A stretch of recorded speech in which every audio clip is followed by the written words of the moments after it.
Vous écoutez Radio Mali, il est 13h à Tessit, Menaka, Ombori et partout au Mali.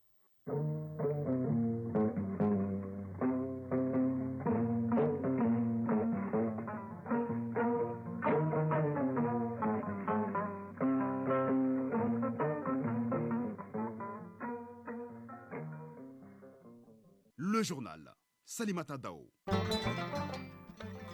Bonjour chers auditeurs, bienvenue dans cette édition dont voici les titres. Le président togolais était en visite hier au Mali. Faure Gnassingbé s'est entretenu avec le colonel Assimi Goïta, chef de l'État. Rien n'a filtré de cette entrevue, mais selon le communiqué de presse du Togo, les interventions ont porté sur la coopération entre les deux pays. Plus de détails avec Sila Bachili. En 2023, le Mali va lancer la construction de 2 nouvelles centrales solaires. Ce projet, ajouté aux actions déjà posées dans le secteur énergétique, comme la mise en marche du barrage de Gouina et la révision de la centrale de Sélengué, va permettre de porter à 58% le taux d'électrification du pays. Bourama Traoré nous propose dans cette édition un dossier rétrospectif sur les grands projets énergétiques. En Somalie, 19 personnes ont perdu la vie et 19 sont blessées. C'est le bilan provisoire d'un double attentat revendiqué hier par les Chebab. À l'affiche de la page sport championnat national du football féminin qui a démarré sa 4e journée hier. Hier également, le collectif des 4 candidats à l'élection de la Fédération malienne de basketball a animé un point de presse. Enfin, la chronique, la leçon de sport. La page sport, c'est avec Abdul Karim Kaba. Visite de travail et d'amitié du président togolais. Faure Gnassingbé a effectué hier une visite d'amitié et de travail au Mali. Il a été accueilli par le président de la transition, le colonel Assimi Goïta, avec tous les honneurs. Les deux chefs d'État se sont entretenus par la suite à Koulouba, entretien élargi aux 2 délégations. Pas de déclaration officielle à la presse, mais selon le communiqué de la presse du Togo, les interventions ont porté sur la coopération entre les deux pays, les sujets d'intérêt commun. À la fin de la séance de travail, le président togolais, en réponse à la presse, dit revenir bientôt au Mali et faire une déclaration. Faure Gnassingbé, il faut le rappeler, est le médiateur dans l'affaire des 49 soldats ivoiriens. Sila Bachili. La trajectoire de la coopération africaine se poursuit au Mali. Sur les traces de ses homologues, le président togolais Faure Essozima Gnassingbé vient à la rencontre du président de la transition, le colonel Assimi Goïta. Premier pas d'une visite d'amitié et de travail de quelques heures. Il est accueilli ce mercredi 4 janvier 2023 à l'aéroport international président Modibo Keïta Sénou avec tous les honneurs.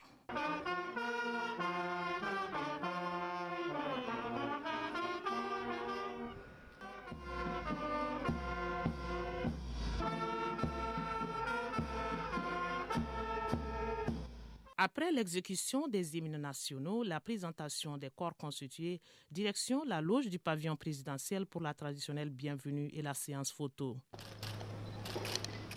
Les 2 chefs d'État se sont ensuite rendus au palais présidentiel de Koulouba. Ils se sont entretenus en tête-à-tête quelques 30 minutes avant de rejoindre les délégations pour une séance de travail. Et selon le communiqué de presse de la présidence du Togo, cette séance a porté sur la coopération entre les 2 pays et les sujets régionaux d'intérêt commun. Le même communiqué indique que les 2 présidents ont évoqué la paix, la sécurité et l'intégration régionale. Pas de déclaration à la presse. À sa sortie des différents entretiens, l'on retient cette promesse de revenir bientôt au Mali. Un tour à Bamako aujourd'hui, on peut savoir les raisons de votre déplacement. Je reviendrai, je fais une belle déclaration. Merci. Un message d'espoir pour le maintien d'une bonne coopération et peut-être de dénouement de l'affaire des 49 soldats ivoiriens. Même si on ne le dit pas officiellement, c'est connu, le président togolais est le médiateur dans l'affaire des 49 soldats où la diplomatie compte jouer sa partition, même si la justice a déjà fait son travail. Le président de la transition a accompagné Faure Gnassingbé à l'aéroport. Son tweet après son départ, je cite: « Je remercie le colonel Assimi Goïta, président de la transition, et le peuple malien pour l'accueil chaleureux reçu ce jour à Bamako. »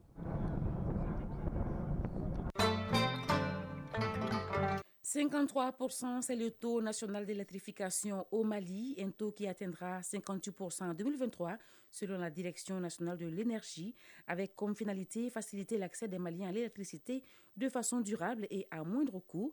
Pour satisfaire ce besoin vital, de nombreux projets énergétiques ont été exécutés et inaugurés en 2022.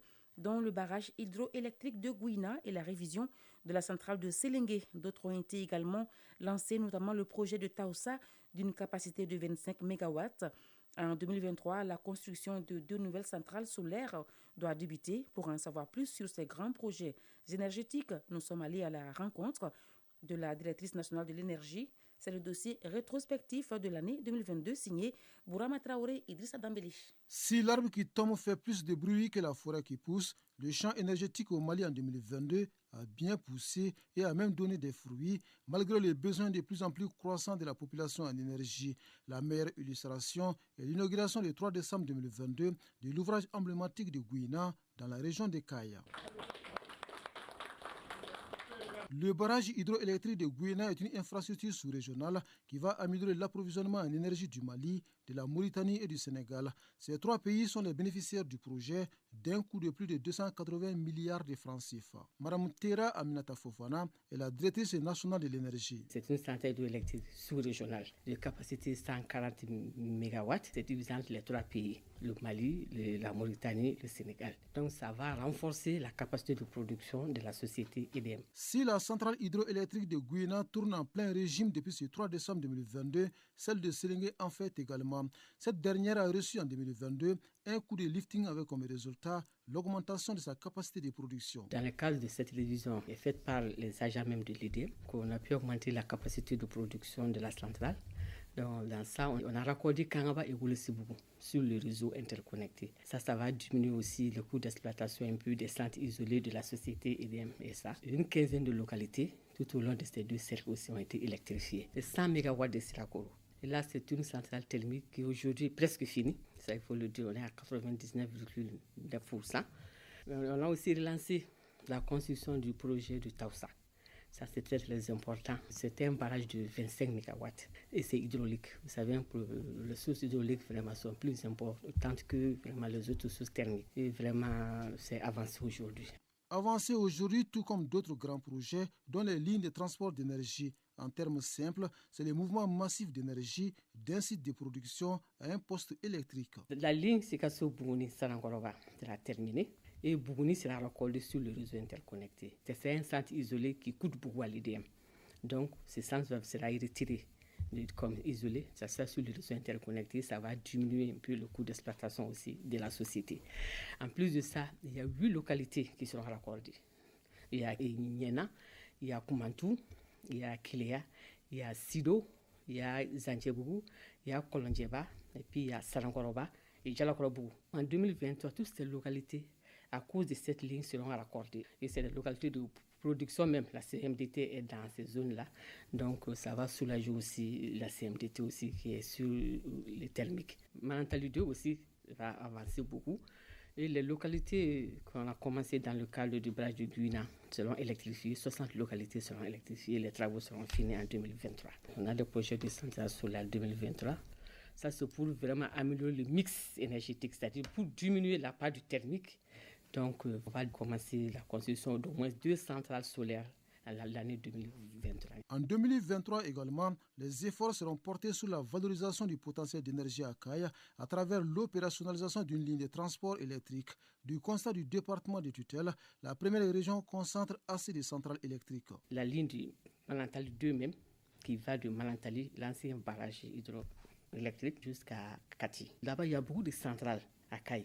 Nous avons la centrale Batos, nous avons la centrale de Gouina, nous avons la centrale de Felou, nous avons la centrale de Malantali et puis la centrale solaire de Kita. Donc, toutes ces centrales sont dans cette zone. Donc, avec cette deuxième ligne, on va pouvoir acheminer toutes ces productions vers Bamako. Un projet d'énergie, ce n'est pas en une année que ça peut terminer, mais en 2 ans. C'est de 2 ans jusqu'à 3 ans. Mais quand même, à la date d'aujourd'hui, tous ces grands projets sont vraiment à un taux satisfaisant. Un taux satisfaisant obtenu grâce au suivi régulier de ces projets énergétiques par la Direction nationale de l'énergie et ses partenaires. Des projets qui, une fois achevés, feront le grand bonheur des populations. Mme Tera Aminata Fofana est la directrice nationale de l'énergie. La finalité de tous ces projets, c'est pour augmenter le taux d'électrification du pays. Aujourd'hui, nous sommes à 53% national. Donc, en 2023, avec tous ces projets, nous attendons 58%. Donc, l'objectif de l'ODD, c'est en 2030 qu'il y ait l'énergie pour tous et durable et à moindre coût. C'est vrai, on ne va pas atteindre cet objectif-là. Ça va être très difficile, mais quand même, nous allons nous rapprocher de l'objectif. Avec le développement de tout ce que je viens de citer, vraiment, c'est pour booster le taux de l'électrification du pays et pour satisfaire les besoins énergétiques et le développement socio-économique. S'il n'y a pas d'énergie, il n'y a pas de développement.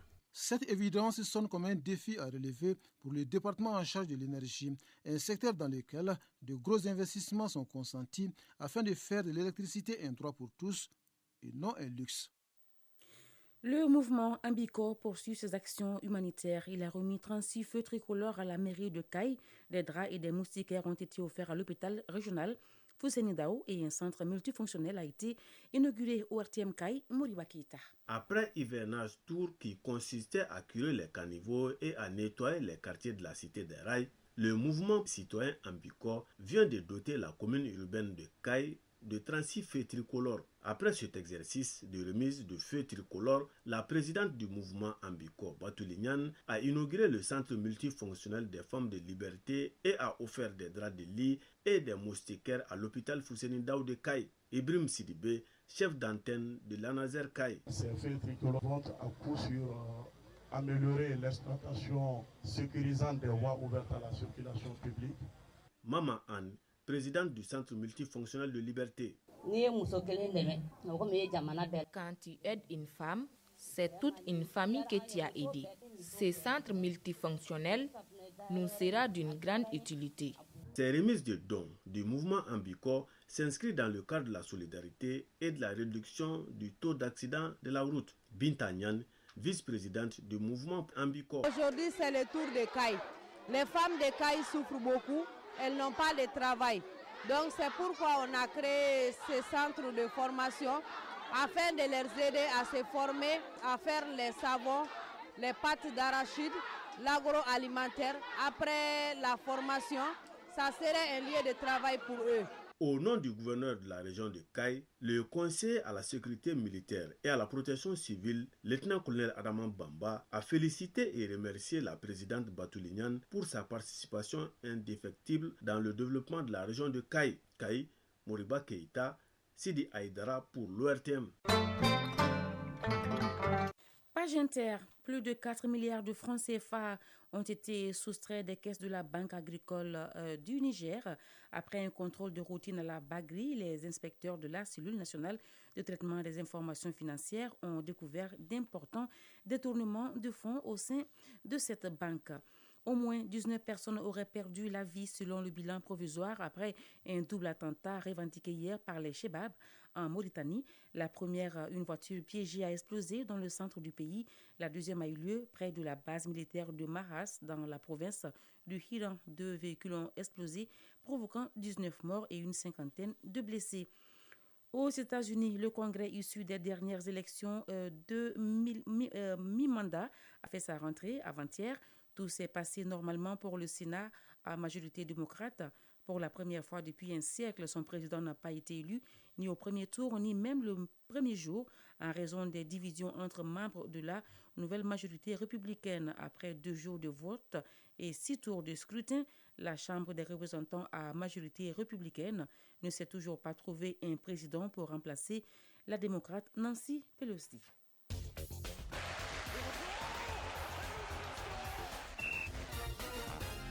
Il est 13h passé de 13 minutes. Nous allons à présent parler sport. Dans la page sport, il sera question de la chronique La leçon de sport. Aujourd'hui, place à la reprise de jeux en football.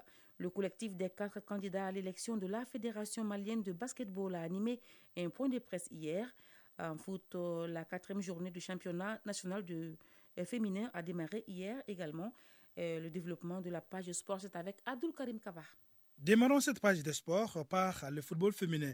La 4e journée du championnat national de football féminin a démarré hier. L'AS Real de Bamako a dominé les Tigresses par 8 buts à 0. À Sikasso, l'AS Momo tombe 0-1 devant les Super Lions d'Amdalaï. L'USFAS gagne 2-1 face à Amazon Commune 5.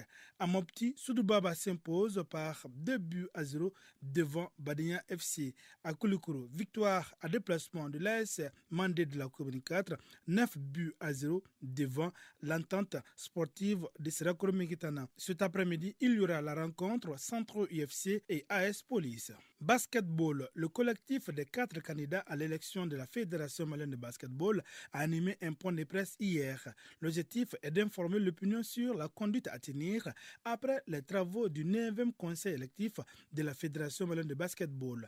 Le collectif félicite le président élu et se dit prêt à accompagner le nouveau bureau fédéral dans sa mission. Sragatou Sissé pour le détail. Moins d'une semaine après l'élection à la présidence de la Fédération malienne de basketball, couronnant Maître Jean-Claude Sidibé, les 4 candidats formant un collectif se sont retrouvés pour rencontrer la presse. Prenant à témoin le peuple malien, le collectif félicite le président élu et son bureau. Moussa Ismaïla Touré, porte-parole du collectif de la Fédération malienne de basket. Nous avons à l'unanimité décidé tout d'abord de prendre acte des résultats de l'élection et mieux, nous félicitons le président qui a été déclaré élu et toute son équipe et nous les exhortons à faire du basketball malien l'unique priorité de leur mandat. La page de l'élection tournée, le collectif dit se mettre au service du basket malien. Place à présent à la chronique La leçon du sport du jour. Le numéro de ce jeudi porte sur la loi 8 du football intitulée Coup d'envoi et reprise du jeu. La chronique La leçon du sport du jour, c'est avec Isaac Tchenou. Le football est marqué par des moments d'arrêt et de reprise. La reprise de jeu obéit à des règles et principes. Toute reprise part du coup d'envoi. Ibrahim Aboubakar Aïdara, instituteur national des arbitres, nous donne des précisions. Le coup d'envoi permet de débuter chaque période d'un match, chaque période de la prolongation et de reprendre le jeu après qu'un but a été marqué. Les coups francs, directs ou indirects, les pénaltys, les rentrées de touche, les coups de pied de but et les corners sont d'autres reprises du jeu. Une balle à terre est une manière de reprendre le jeu. Si le coup franc est une manière de reprendre le jeu, la différence du coup franc est clairement indiquée par l'arbitre. L'arbitre signale un coup franc indirect en levant le bras à la verticale, tandis que sur un coup franc direct, il tend le bras horizontalement. Il faut préciser qu'une faute commise pendant que le jeu est arrêté ne modifie pas la façon de reprendre, nous dit Ibrahim Aboubakar Aïdara. Une infraction commise alors que le ballon n'est pas en jeu ne change en rien la façon dont le jeu doit reprendre. Par exemple, lorsque l'arbitre siffle un corner, avant que le corner ne soit joué, un joueur donne un coup de pied à son adversaire. Alors selon la loi, le jeu sera toujours repris par un corner, mais le joueur fautif sera expulsé du terrain pour une attitude violente. Après l'interruption temporaire du match provoquée par une cause non stipulée dans les lois de jeu, le match doit être repris par une balle à terre. Chronique judiciaire. La chronique de ce jeudi aborde la fusion entre en une seule entité du corps d'huissier de justice et celui de commissaire-priseur pour donner l'huissier-commissaire de justice. Si l'huissier a pour mission d'exécuter les décisions de justice, les commissaires-priseurs ont pour rôle de diriger les ventes aux enchères publiques. Chronique judiciaire, une réalisation en rediffusion de Adama Djimdi.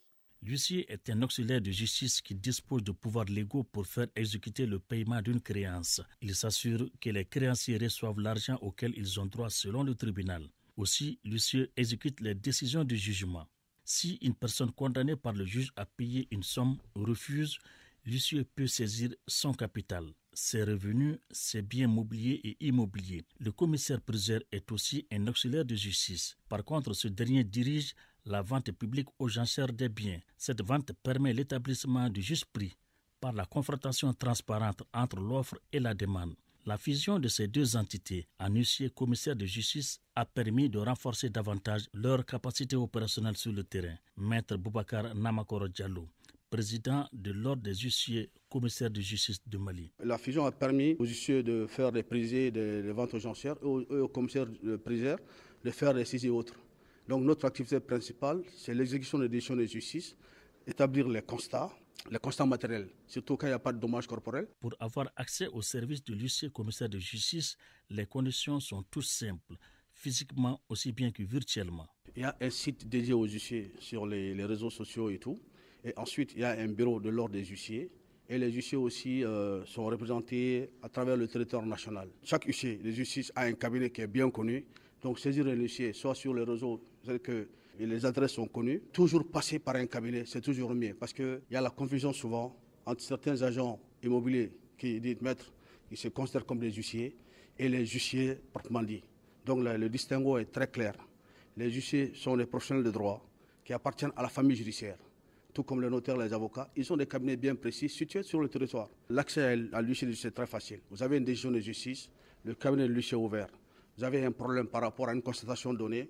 Par exemple, vous avez eu des dégâts par rapport à la pluie, ceci, cela. Vous passez sans contrat, vous allez voir un huissier de justice, vous lui exposez son problème, c'est un professionnel de droit, il sait la réponse adéquate à donner.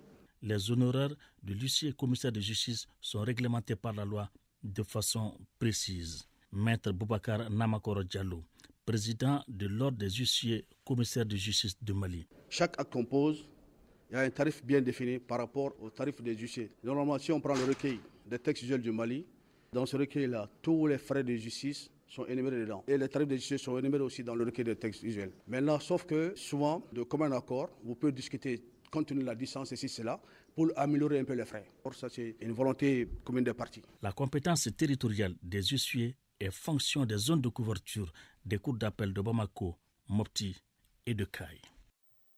Voilà, c'est la fin de cette édition. Il est 13h passé de 20 minutes. L'édition vous a été présentée par Salimata Dao, mise en onde, Bintou Traoré, Sidi Koulibaly, réalisation Ousmane Dao, Sekou Traoré a assuré la transmission sur nos différentes plateformes digitales. Restez connectés sur votre radio nationale. Kani Keita s'installe tout à l'heure pour la lecture des avis et communiqués. Merci et bonne suite de programme sur Radio Mali.